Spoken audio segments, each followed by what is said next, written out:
பிரச்சனையுரிய ஃபேமிலியில் வரக்குள்ள அந்த குழந்தையோட மனநிலைமை என்ன ஆகும்னு கேட்டிங்கன்னா, நிறைய குழந்தைங்கள நான் பார்த்துருக்கேன். கான்ஃபிடென்ஸ் ரேட்டுன்றது அந்த குழந்தைக்கு இருக்கவே இருக்காது.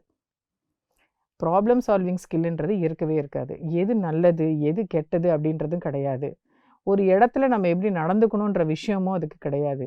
கண்டிப்பாக மன ரீதியாக அந்த பாதிக்கப்பட்டு ஒரு ட்ரமாட்டிக் சைல்டுஹுட்னால ஒரு ஹெல்தியான ஒரு குழந்தையா வெளியில் வருதா அப்படின்னு கேட்டால் தட் இஸ் மோர் கொஷினபிள். அது இண்டிவிஜுவலோட குவாலிட்டியை பொறுத்த விஷயம். எல்லா குழந்தையும் அப்படி ஆகுதான்றது கிடையாது. சில போல்டாக இருக்கிற சில குழந்தைங்க அடித்து நவுத்திட்டு வெளியில் வந்துடுறாங்க, நீ எப்படியாவது போ அப்படின்னு வெளில வந்துடுறாங்க.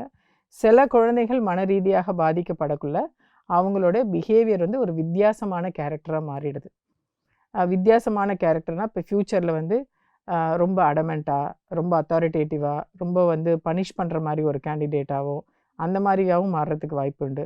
இன்னொன்று எல்லாத்துக்குமே பயந்து போல்டே இல்லாமல் ஓடி ஒளிஞ்சிக்கிற விஷயங்கள் அந்த மாதிரியும் இருக்கலாம். இன்னொன்று நம்ம வந்து எமோஷன்ஸே அவங்களுக்கு ப்ராப்பராக ரெகுலேட் பண்ண தெரியாது. இப்போ இந்த இடத்துல எனக்கு இந்த எமோஷன் கொடுக்கணும் அப்படின்னு இருக்கு இல்லைங்களா, அவங்களால அதை வந்து கரெக்டாக கொடுக்க முடியாது.